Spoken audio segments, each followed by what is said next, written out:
주를 찾는 모든 자들이 주로 말미암아 기뻐하고 즐거워하게 하시며 주의 도를 사랑하는 자들이 항상 말하기를 하나님은 위대하시다 하게 하소. 주를 찾는 모든 자들이 주로 말미암아 기뻐하고 즐거워하게 하시며 주의 구원을 사랑하는 자들이 항상 말하기를 하나님은 위대하시다 하게 하소서. 나의 도움 나를 건지시는 이 여호와여 지체 말고 내게 임하소서.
주님만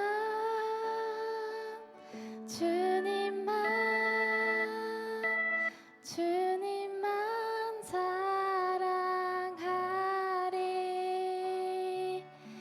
나의 왕 나의 주님 주님을 더욱 알기 원해 나 주님께 오직 주께 경배하네 거룩 거룩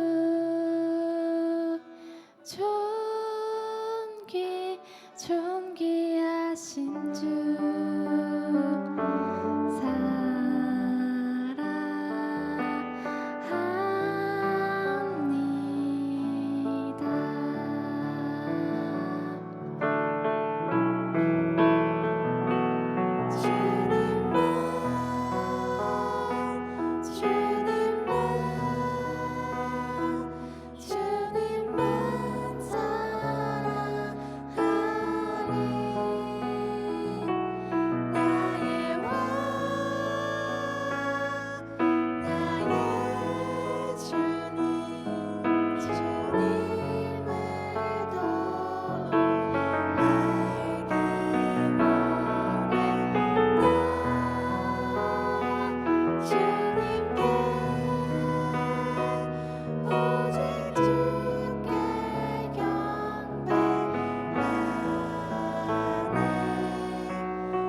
기도하겠습니다. 내가 사람의 모든 말과 천사의 말을 할 수 있을지라도 내게 사랑이 없으면 울리는 징이나 요란한 꽹과리가 될 뿐입니다. 내가 예언하는 능력을 가지고 있을지라도, 또 모든 비밀과 모든 지식을 가지고 있을지라도, 또 산을 옮길 만한 모든 믿음을 가지고 있을지라도 사랑이 없으면 아무것도 아닙니다. 고린도전서 13장 1절 2절. 아멘. 하나님, 민족 대명절인 추석을 앞두고 여디디아가 함께 예배할 수 있음에 감사합니다. 추석 연휴 많은 가족들이 함께 모이는 시간에 저희들의 말과 행동이 정의롭고 옳다 하더라도 그 안에 사랑이 없다면 회개하게 하시고, 하나님이 가르쳐 주신 그 사랑 안에서 너그러운 마음과 선한 말들로 모두를 포용할 수 있는 여디디아 지체들이 되게 해주세요. 그렇게 모임 안에 하나님의 영광이 드러나고 온 가족이 화합하는 은혜로운 명절이 되길 소망합니다. 또 여러 이유와 상황들로 마음이 어렵거나 외로이 추석을 보내는 이웃들을 위해 기도합니다. 하나님의 만지심과 회복이 있게 해주시고, 저희 주변에 힘들어하는 지체가 있다면 외면하지 않고 다가가 위로를 전하는 여디디아가 되게 해주세요. 오늘 드리는 예배와 이후에 있을 프로그램을 위해 기도합니다. 준비한 모든 손길들을 축복해 주시고 즐겁게 교제하는 그 시간을 통해 여디디아가 하나가 되고 서로를 사랑할 수 있게 해주세요. 언제나 저희와 함께 하시는 예수 그리스도의 이름으로 기도드렸습니다. 아멘.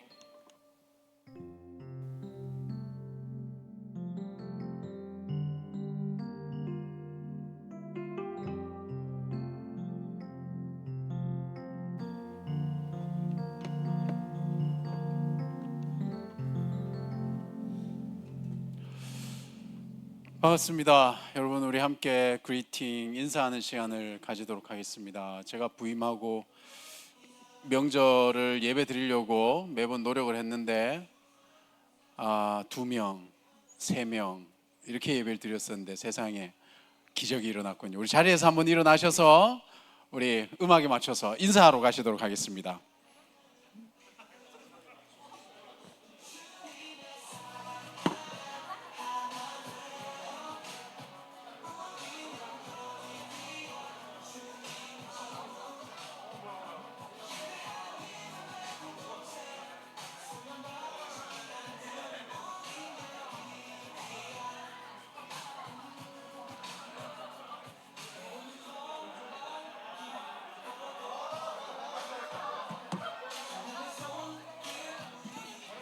네, 우리 저는 다리도 일어서서 인사하러 가시겠습니다.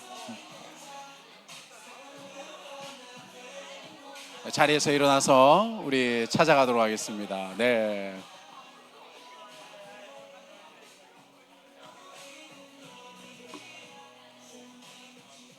아직 1분 남았습니다. 인사 시간이.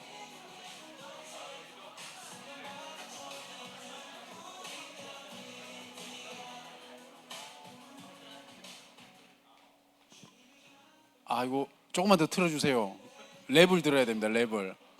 우리 박수 한번 쳐보시면 박수를 맞춰가지고.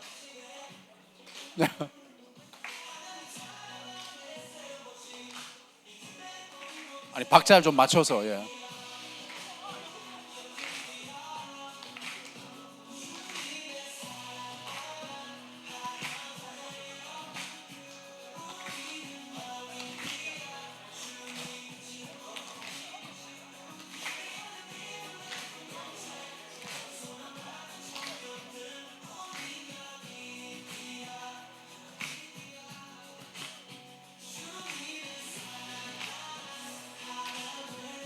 랩이 나와야 되는데.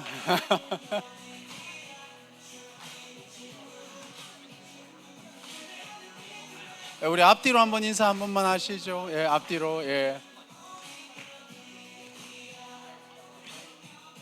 랩. 그 랩을 들으려고 이때까지 기다렸는데.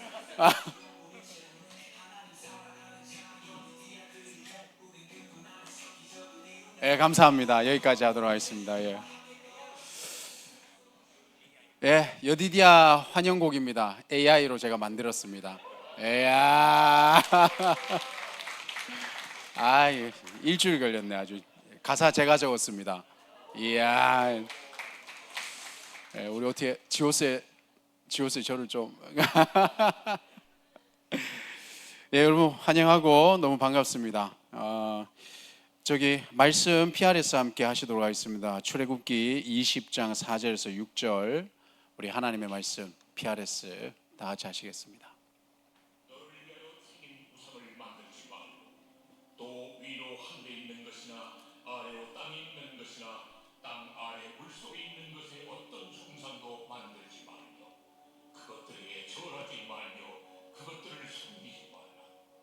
나 네 하나님 여호와는 심판하는 하나님이죠 나를 미워하는 자의 죄를 갚되 아버지로부터 아들에게로 3,4대까지 이르게 하거니와 나를 사랑하고 내 계명을 지키는 자에게는 1,000배까지 은혜를 베푸느니라. 아멘. 네. 예, 오늘 하나님의 말씀은 너를 위하여 새긴 우상이라는 제목을 가지고 제가 잠시 강사 소개해 드리겠습니다. 우리 침신대 떠오르는 샛별, 항상 이 자리를 탐내고 있는 우리 윤희삭 전도사님을 박수로 모시겠습니다.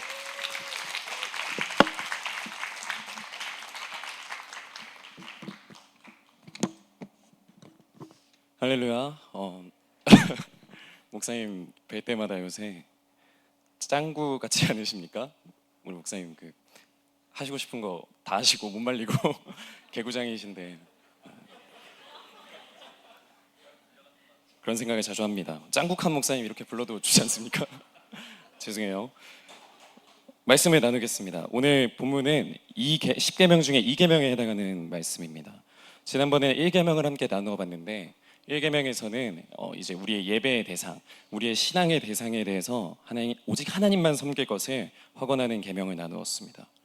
오늘 함께 나눌 이 계명은 그 하나님을 어떻게 예배할 것인가, 그 하나님을 어떻게 알고서 하나님을 어떻게 신앙할 것인가에 대해서 함께 말씀을 나누도록 하겠습니다. 오늘의 본문 4절에서 하나님은 우리에게 우상을 세우지 말라라고 강력하게 말씀하고 계십니다. 우상을 세우는 것의 본질이 무엇이겠습니까? 우상을 세우는 것이란 보이지 않는 하나님을 우리의 마음대로, 우리의 사견을 담아서, 우리의 욕심을 담아서, 우리의 멋대로 하나님을 표현해낸 것, 하나님을 표상해낸 것이 우상을 세우는 것의 본질입니다. 하나님을 하나님 그 자체로 섬기려고 하지 않고 하나님은 이럴 거야, 하나님은 저럴 거야, 하나님은 이래야만 해, 저래야만 해, 이런 식으로 하나님을 깎아서 그렇게 해서 표상해낸 것, 그것이 우상의 본질이라고 할 수가 있습니다. 오늘 본문에서는 우리의 가시적인 우상에 대해서만 집중해서 말씀을 하고 있는데, 사실 우상이라고 하면 가시적이건 비가시적이건 간에, 만져지건 안 만져지건 간에, 그 어떠한 대상이건 간에 하나님을 오해하고서 하나님을 바로 알지 않고서 하나님에 대해서 멋대로 생각하고서 하나님을 하나님대로 예배하지 않는 것, 그것 또한 우상 숭배가 될 수가 있습니다. 그래서 하나님께서 오늘 우리에게 주어진 이 계명은 절대 불합리한 요구가 아닙니다. 우리 살면서 인간관계를 맺을 때에도 서로가 서로에 대해 깊이 알고 인간관계를 맺는 것이 서로에게 건강한 관계이지 않겠습니까? 저는 개인적으로 주변 사람들로부터 오해를 좀 많이 받는 성격을 갖고 있습니다. 유희석은 저기서 이런 사람이야 라고 했는데 알고 보니 아니더라, 이런 평가를 많이 받고 하거든요. 그래서 되게 답답할 때가 많죠. 사실은 이게 나 그런 모습 아닌데, 나 그런 사람 별로 아닌데, 이렇게 말을 하고 싶어도 그렇게 막 변호하면서 말하듯이 하려고 하는 걸 별로 원하지 않아서 하지 않습니다. 근데 제 속으로는 굉장히 답답해하고 있는 것이죠. 많은 말들이 있지만 따로 딱히 나서서 변명하기도 그렇고 그냥 답답해하고 있는 것이죠. 하나님께서도 우리가 하나님을 올바르게 알고 하나님에 대한 올바른 지식을 갖고서 하나님을 예배하고 하나님을 신앙하기를 우리에게 요구하고 있는 것입니다. 그래서 우상 숭배를 하지 않기 위해서는 우리는 하나님을 올바르게 알고 올바르게 믿어야 하는 것에 집중을 해야 하는 것입니다. 그리고 그렇게 하기 위해서는 하나님께서 우리에게 스스로 본인에 대해서 스스로 알려주셔야만이 이것이 가능합니다. 우리가 아무리 노력한다고 우리의 머리를 꽁꽁 싸맨다 한들, 아무리 머리를 굴린다고 한들, 우리는 하나님에 대해서 알기에는 우리는 유한한 존재이기 때문에 우리는 알기가 매우 어렵습니다, 하나님을. 그래서 하나님께서 스스로 본인에 대해서 우리에게 알려주심이 필요한 것입니다. 이것을 계시라고 합니다. 하나님께서 스스로에 대해서 스스로를 계시하신 것, 하나님이 어떠한 분이신지 하나님께서 직접 말씀하신 것, 이것을 계시라고 합니다. 하나님께서는 정말 감사하게도 우리에게 계시를 허락하셨습니다. 이 창조된 세상을 통해서 이 아름다운 세상의 창조자인 분은 얼마나 아름다울까, 얼마나 전능할까, 얼마나 선할까를 묵상할 수 있도록 하나님께서 하나님에 대한 지식을 우리에게 허락하셨습니다. 그리고 또 우리의 모든 로마서 1장 말씀처럼 우리 모든 사람에게 하나님을 알만한 지식들, 예를 들면 양심이라는 것도 우리가 선악을 구별할 수 있는 그러한 지식마저도 하나님에 대해서 묵상할 수 있고 하나님이 얼마나 선하신지에 대해서 생각할 수 있도록 하나님은 우리에게 계시를 하여 주셨습니다. 이 계시들은 앞서 말씀드린 계시들은 일반 계시라고 합니다. 보편 계시, 모든 사람들에게 보편적으로 차별이 없이 주어지는 것, 이것을 일반 계시라고 하는데 더 감사한 것은 하나님께서 이 일반 계시를 넘어서 우리에게 또 다른 것, 특별 계시라는 것을 허락하십니다. 특별 계시라 함은 정말 특별하게 더욱더 깊은 진리 가운데로 인도할 수 있는, 더욱더 깊은 하나님을 알 수 있는 지식 가운데로 인도할 수 있는 그러한 지식을 담고 있는 것이, 그러한 하나님에 대한 지식을 담고 있는 것이 계시, 특별 계시, 곧 성경입니다. 우리는 이 성경을 통해서 하나님에 대해서 깊이 알 수 있고 깊이 묵상할 수가 있고 하나님에 대해서 깊이 신앙할 수 있도록 나아갈 수가 있는 것입니다. 그리고 일반 계시로는 우리가 구원받기에는 너무나 부족하고 우리의 영혼의 상태가 너무나 악하기 때문에 이 일반 계시로는 우리에게 한계가 있습니다. 하나님을 아는데. 그렇지만 이 특별 계시는 하나님에 대해서 더욱더 깊이 알아갈 수 있고 정말 구원으로까지 나아갈 수 있는, 이 성경을 통해서 예수 그리스도가 우리에게 주어지지 않았습니까? 이 예수 그리스도를 통해서 우리가 구원으로까지 나아갈 수 있는 그런 귀한 하나님에 대한 지식을 담고 있습니다. 저는 어쩌다 태어나 보니 이제 기독교의 집안에서 태어나게 되었고 아버님께서는 목사님이셨습니다. 그래서 이제 어렸을 적부터 계속해서 신앙을 주입받으면서 살아왔습니다. 거부할 수가 없었습니다. 저희 아버지 워낙 권위적이고 파워가 강력하신 분이기 때문에 그 신앙을 거부할 수가 없었고 저는 그냥 그대로 이제 주입을 받은 상태로 그냥 하나님을 믿었다고 해야 될지 그냥 인식을 해야 된다고 하는 게 적합한 것 같아요. 하나님을 인식하면서 살았습니다. 그렇게 살다가 대충 이제 나이가 먹고서 이제 원서 넣을 때가 됐는데 그때 이제 나도 이제 아빠 따라서 목사나 해야겠다. 목사하면서 이제 정도껏 살아봐야겠다라는 그냥 가벼운 마음을 가지고서 신학교에 원서를 넣게 되었고 그렇게 해서 이제 신학교 면접까지 보게 되었습니다. 면접을 봤는데 저에게 면접관 우리 박경일 교수님께서 저에게 해주신 질문이 그거였어요. 당신은 복음이 뭐라고 생각하십니까? 라고 했는데 순간 첫 번째로 든 생각은 뭐지 그게? 이런 생각이었어요. 정말로.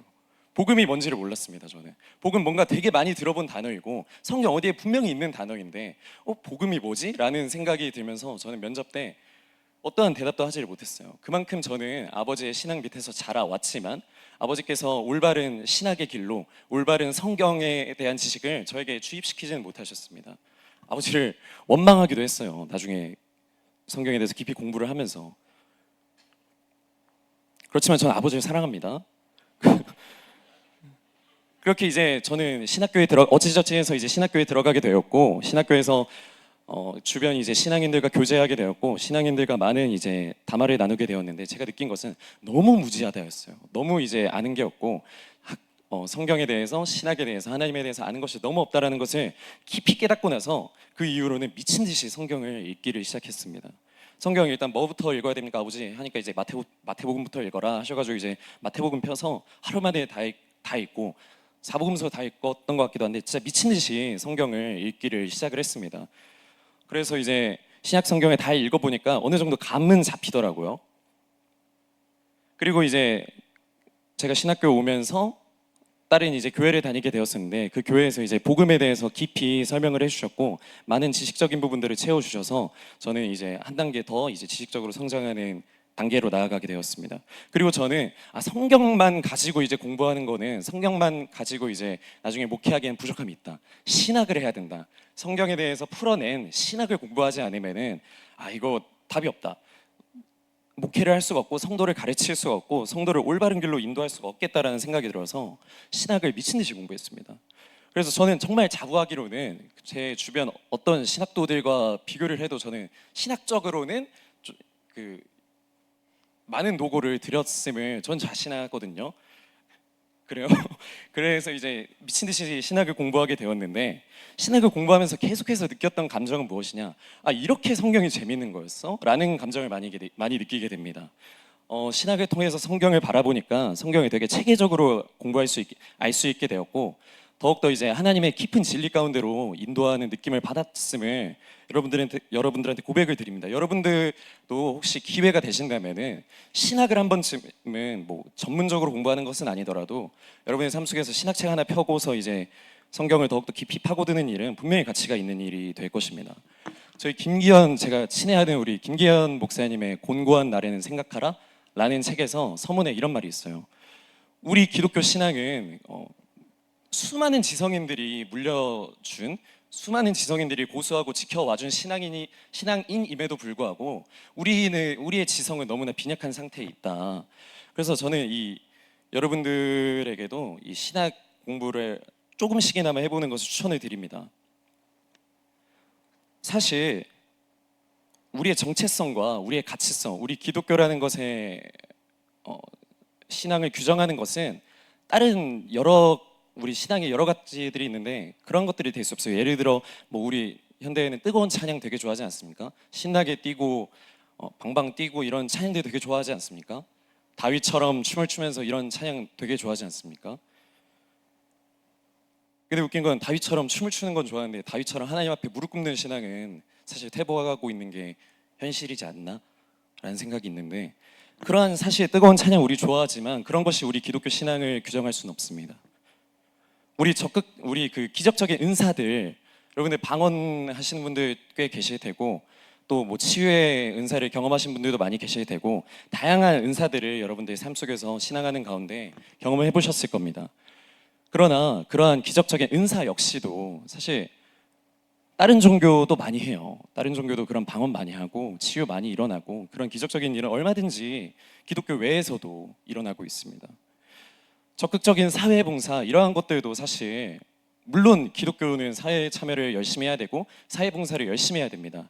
하나님의 나라를 이 땅 가운데 이루어내는 일에 열심을 다해야 되고 최선을 다해야 합니다. 그렇지만 그것마저도 사실 다른 우리 기독교 외에서도 수없이 많이 일어나고 있는 일이죠. 우리의 기독교 신앙은 사회 참여라고 말하기에는 핵심적인 부분이 없죠. 우리 기독교 신앙의 핵심은 다른 어떠한 것도 아닌 오직 성경에 있습니다. 16세기 이제 종교개혁자들이 로마 카톨릭으로부터 벗어나면서 개신교를 형성해 내가면서 내세웠던 키포인트 중에 하나가 오직 성경이에요. 우리의 신앙은 오직 성경만이 우리의 최고의 권위가 된다라는 것을 고백한 것이 우리 종교개혁의 신앙입니다. 우리 개신교의 신앙 정신입니다. 우리의 신앙의 방식과 신앙의 본질들이 성경이 인도하는 대로, 성경이 가르치고 성경이 이끌어가는 대로 우리가 나아가지 않는 것은 그리고 우리의 문화와 우리의 욕심, 우리의 원하고 바라는 것들을 따라가면서 우리가 하나님을 신앙한다면은 우리는 수많은 우상을 만들어내는 일에 일조하게 되는 것이 될 것입니다. 절대로 하나님을 예배할 수가 없습니다. 올바른 지식을 갖고서 올바른 하나님에 대한 진리를 깨닫고서 하나님을 예배하며 살고 하나님을 신앙하는 것이 매우 중요한 것입니다. 성경을 읽으신 신학을 통해서 조금 더 이제 공부를 또 해보시고 그렇게 해서 얻어낸 지식들을 통해서 여러분들의 삶 속에서 묵상한 지식들을 우리의 삶 속에서 경험할 때 하나님께서는 우리 깊은 은혜를 더 깊은 진리 가운데로 은혜 가운데로 우리를 인도하실 것입니다. 하나님을 올바르게 예배하지 않는다면 하나님을 올바르게 알고서 예배하지 않는다면 하나님에 대한 지식이 없이 왜곡된 지식으로 하나님을 예배한다면은 하나님께서 오늘 본문 말씀처럼 질투하는 하나님의 모습을 우리에게 드러내실 것입니다. 질투하는 하나님이라 하면 이 질투는 성경 히브리어 원어로 카나라는 단어입니다. 이 카나라는 단어는 질투를 의미하기도 하면서 그와 동시에 얼굴이 붉게 달아오르다를 의미하기도 합니다.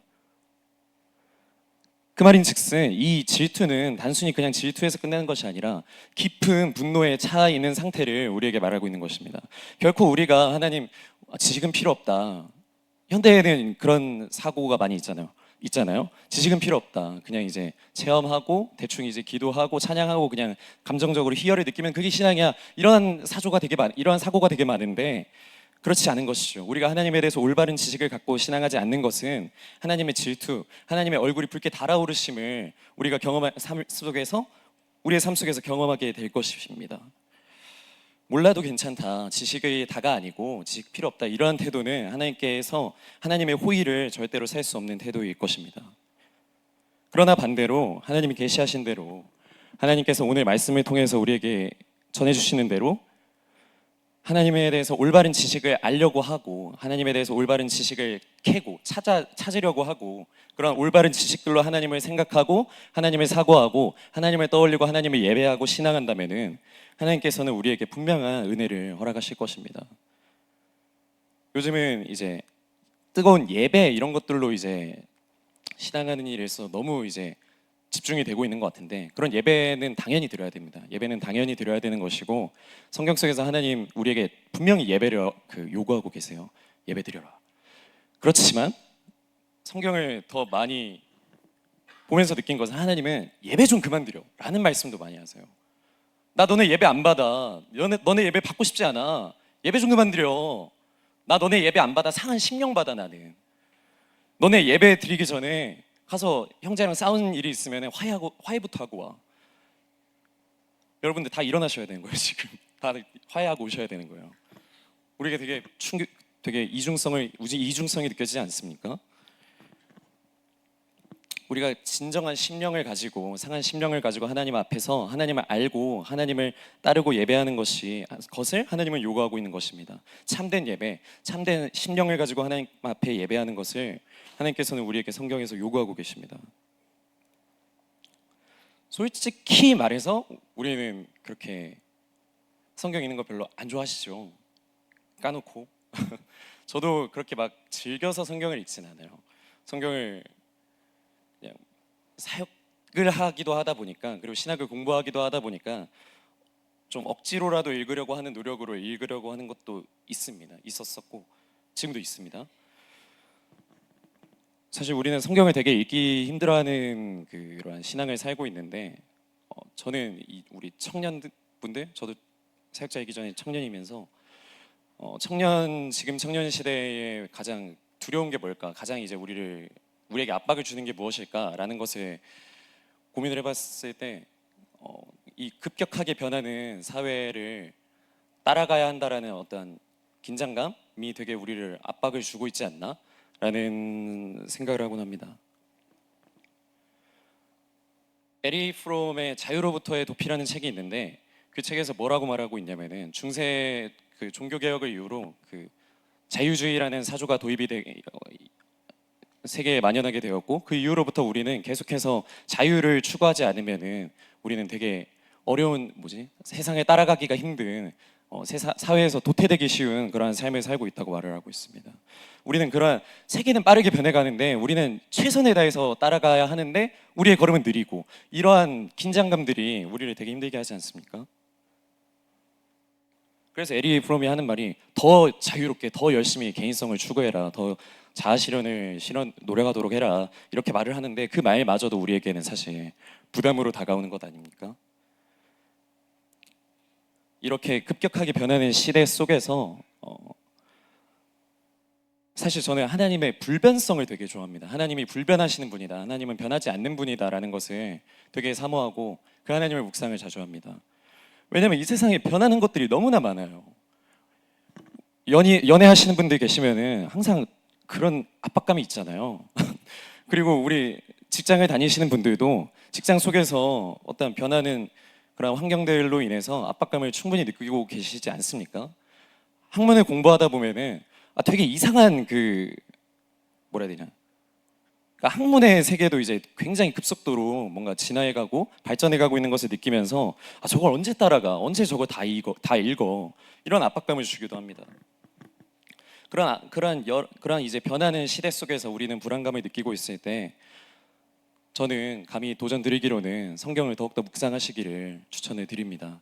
하나님의 말씀, 하나님과 그리고 그분의 말씀은 영원하시기 때문에 우리는 그분의 말씀 앞에서 더욱더 진실된 영혼으로서 서 있는 것이 우리의 책무이고, 우리가 더욱더 그 영원한 말씀에 의지할 때 이 변하는 세상 가운데서도 우리의 심령을 온전히 하나님 앞에 세울 수 있지 않을까. 이 세상을 이겨내는, 세상이 두려워하는 믿음이 되지 않을까. 세상이 저 믿음은 진짜 탁월하다라는 믿음이 될 수 있지 않을까.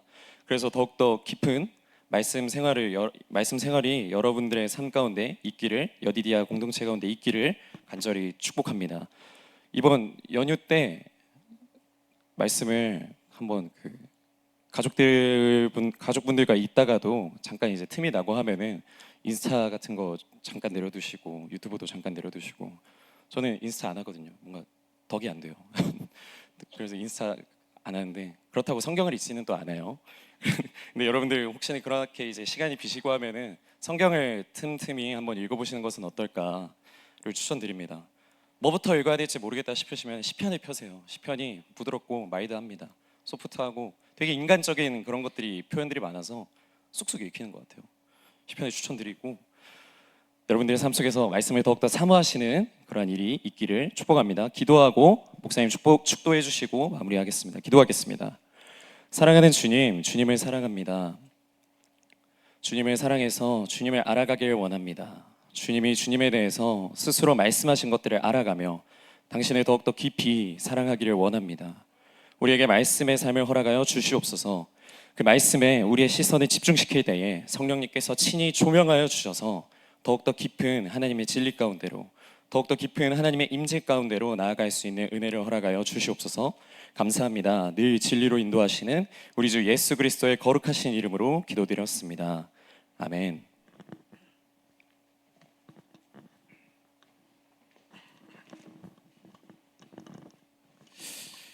네, 우리 수고하신 전도사님 박수 한번. 네.